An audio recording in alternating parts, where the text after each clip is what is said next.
KJ.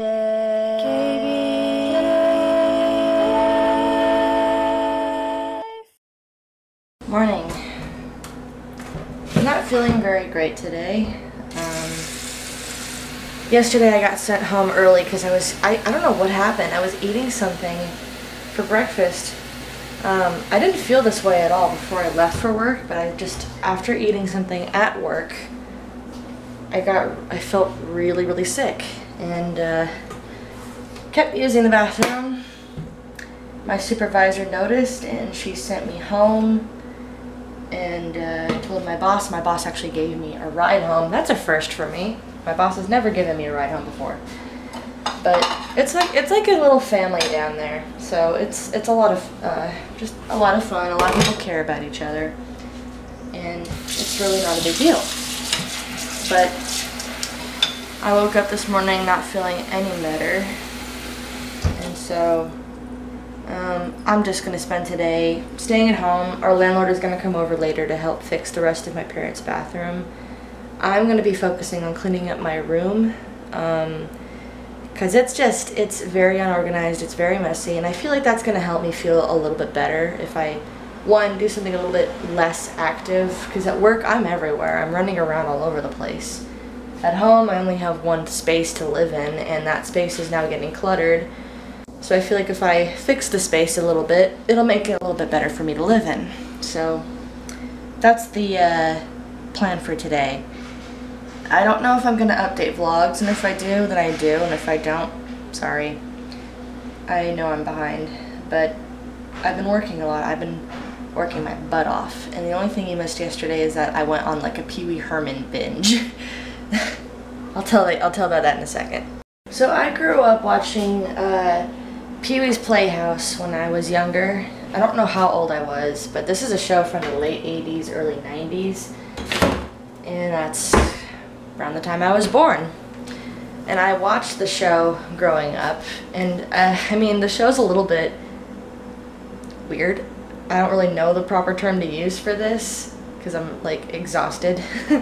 But I grew up watching the show, and I found it on Netflix, and I was like, you know what, I might as well give this a try. And I remember everything, like everything came back to me, just the entire playhouse itself, all of the characters. And I remember I literally have watched every single episode from that show. I kept watching all of the episodes, and I was like, I remember that, I remember that, I remember that, I remember that. It's so weird, and it's so funny to think about, because a few years ago when I was working at Noah's Bagels, I remember we went to go see a show in downtown LA. I think it was the I'm gonna say this wrong, so forgive me, the Epcat Theater? I don't remember. Oh, hi, Cat. Speaking of cats. Sorry. I'm like easily distracted by this kitty. She hasn't seen me all week. But we went to go see the show, and in front of us there was a whole row. There were like two or three rows in front of us. It was a very tiny theater. But 2 or 3 rows in front of us, there was tape. And on the back of that tape, the back said Rubens. And I was kind of like, I wonder who that is. Because it didn't faze me right then. So we're sitting there, I look over, and I see a kind of a familiar face. And my dad, he's sitting next to me, and he's like, oh, I guess Paul Rubens is here. I'm like, who's Paul Rubens again? And my dad's like, that's Pee-wee Herman. I'm like, what? So apparently Paul Rubens had dedicated a row at that theater when we were there to watch the show too. It was awesome. And the thing is, I just remember back then I was kind of like, he is a childhood idol of mine. I mean, despite what happened to him. But I grew up watching his show, so I don't give a crap. But he was there, and I thought about it. I'm like, I kind of want to get a picture with this guy. I mean, I grew up watching him. He was kind of my role model growing up. Like, the show kind of made me who I am.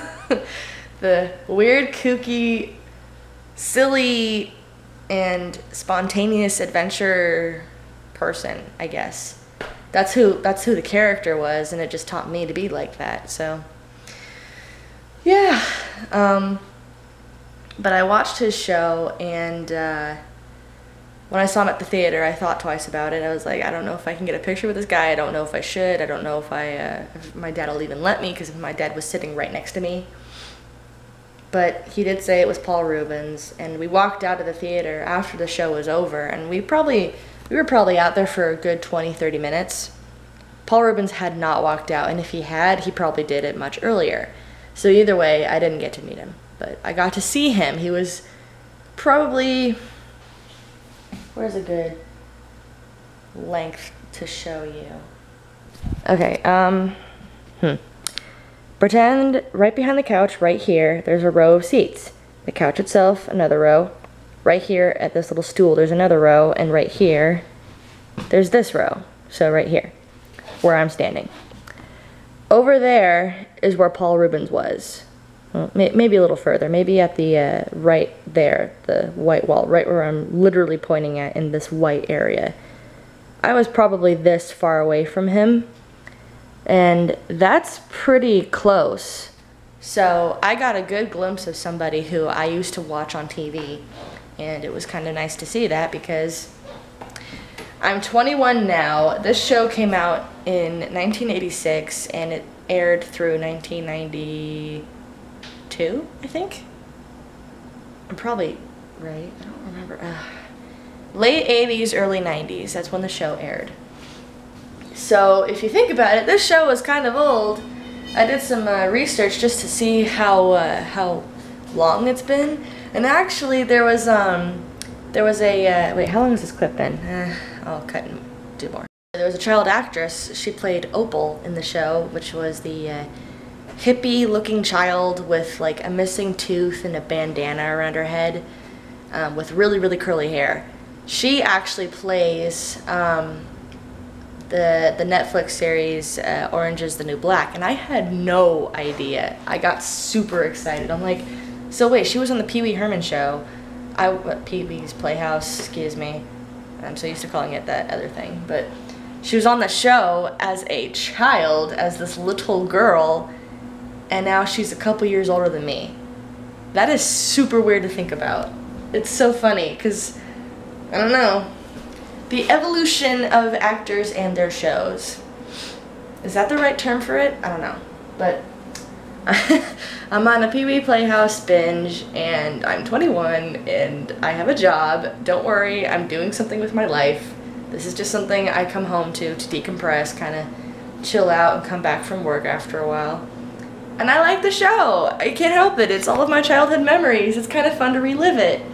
It's so funny seeing, like, I don't know, I guess I shouldn't really say this, but it's gonna probably come out sooner or later.